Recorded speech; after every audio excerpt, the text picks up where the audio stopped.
আসসালামু আলাইকুম সুপ্রিয় দর্শক, আল্লাহর রহমতে আশা করছি সবাই ভালো আছেন। আজকে আমি আপনাদের সাথে শেয়ার করব মজার একটা রেসিপি। ভাবছেন কোন স্পেশাল মাছ বা মাংস? না, আজকে কোনো মাছ, মাংস, ডিম কোনোটাই আজকে আপনাদের সাথে শেয়ার করব না। আজকে আমি খুবই সিম্পল একটা জিনিস দিয়ে একটা স্পেশাল রান্নার রেসিপি শেয়ার করব। আশা করছি এটা আপনাদের ভালো লাগবে। ভালো লাগলে চ্যানেলটি সাবস্ক্রাইব করে পাশে থাকার জন্য অনুরোধ রইল এবং পাশে থাকা বেল বাটনটি ক্লিক করে দিবেন। আর বেশি বেশি করে ফলো করে দিবেন। তো চলুন আজকের রেসিপিটা আপনাদের সাথে শেয়ার করি। এটা অবশ্য দেখে চিনতেই পারছেন, এটা হলো শোলা কচু। আপনারা সবাই এটা চিনেন, বাজারে খুব সহজে এটা পাবেন। এখনকার সিজনে এই কচুটা খুব সহজে পেয়ে যাবেন। তবে এই বাজারে কচুটা থাকতে থাকতে আপনারা আমার মতো এই রেসিপিটা করে নেবেন।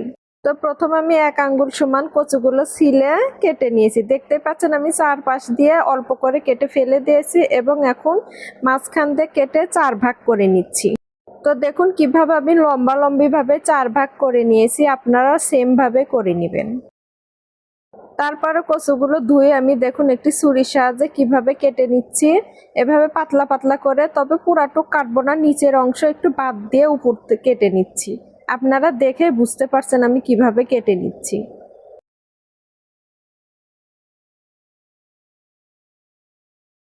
তো দেখুন আমি দেখিয়ে দিচ্ছি আমি কচুটা কিভাবে কেটে নিয়েছি। আমি সেম ভাবে সবগুলো কচু এভাবে কেটে নিচ্ছি। চুলাতে কড়াই বসে পরিমাণ মতো আমি পানি দিয়ে দিচ্ছি। পানি বলক আসলে এখানে হালকা লবণ আর হলুদ দিয়ে দিচ্ছি। এখন কচুগুলো দিয়ে 10 মিনিটের মধ্যে সিদ্ধ করে নেব। 10 মিনিট পরে দেন কচুগুলো সিদ্ধ হয়ে গেছে, এখন আমি এগুলো উঠিয়ে নিচ্ছি।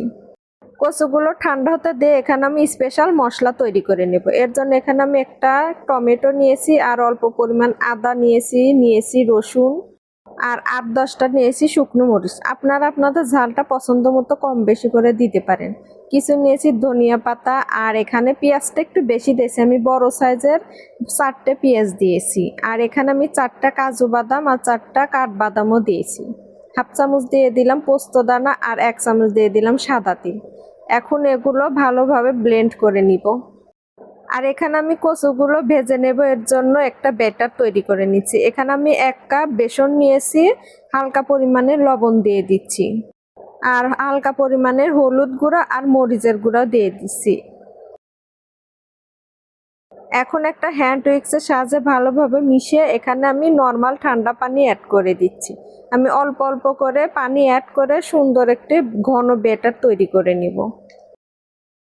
তো দেখুন বেটারটা একদম পারফেক্ট ভাবে রেডি হয়ে গেছে। এখন কচুটাও ঠান্ডা হয়ে গেছে। এই পর্যায়ের সাথে হালকা পরিমাণের লবণ দিয়ে দিচ্ছি, গরম মশলার গুঁড়া আর দিয়ে দিচ্ছি হালকা মরিচের গুঁড়া দিয়ে এখন ভালোভাবে একটু মেখে নিব। একটু আলতোভাবে মেখে নিবেন, নয়তো কচুগুলো ভেঙে যাবে। চুলাতে একটু কড়াই বসিয়ে দিয়েছি, এখানে আমি সরিষার তেল ব্যবহার করছি। আজকের রান্নাটা আমি সরিষার তেল দিয়েই করব। এখন আমি আগে থেকে যে বেটার তৈরি করেছিলাম বেসনের, সেটাতে কচুতে ডুবিয়ে ভালোভাবে ভেজে নিব। চুলার তাপ মিডিয়াম টু হাইয়ে রেখে তেলটা গরম করার পরে আমি এখন দিয়ে দিচ্ছি কচু। আমি কচুগুলো দিয়ে দেওয়ার পর হালকা করে ভেজে নিব।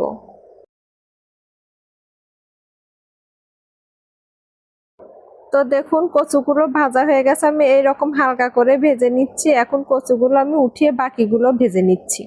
চুলাতে একটু কড়াই বসে আমি পরিমাণ মতো সরিষার তেল দিয়ে দিলাম, তার সাথে 2টি এলাচ আর একটি দারচিনি আর 3টা শুকনো মরিচ হালকা করে ভেজে নিচ্ছি।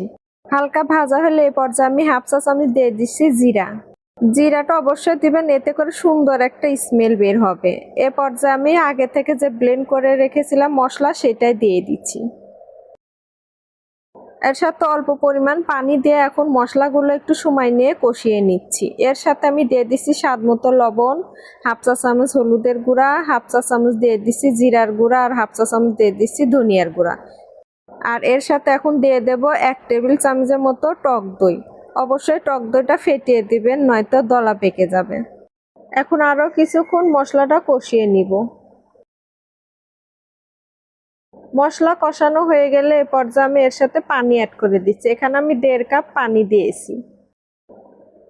ঝোলটা ফুটে উঠলে এ পর্যায়ে এখানে আগে থেকে যে কচুগুলো ভেজে রেখেছিলাম সেইগুলো দিয়ে দিব। কচুগুলো দিয়ে দেওয়ার পরে ভালোভাবে নাড়াচাড়া করে একটু মিশিয়ে তারপরে একটু ঢাকনা দিয়ে রাখবো। ঢাকনাটা উঠানোর পরে 4-5টা কাঁচামরিচ দিয়ে দিচ্ছি। তো রান্নাটা প্রায় হয়ে আসছে। এ পর্যায়ে আমি 1 চামচ দিয়ে দিচ্ছি চিনি। এখানে চিনিটা অবশ্যই দিবেন যেহেতু টক দই দেওয়া হয়েছে, এতে করে তরকারির যে টেস্ট আরো বাড়বে। আর এখানে আমি দিয়ে দিচ্ছি 1/2 চা চামচ গরম মশলার গুঁড়া আর কিছু পরিমাণে পেঁয়াজের বেরেস্তা আমি আগে থেকে ভেজে রেখেছিলাম সেটাই দিয়ে দিচ্ছি। আর লাস্ট ফিনিশিং এ 1 চামচ দিয়ে দিচ্ছি ঘি।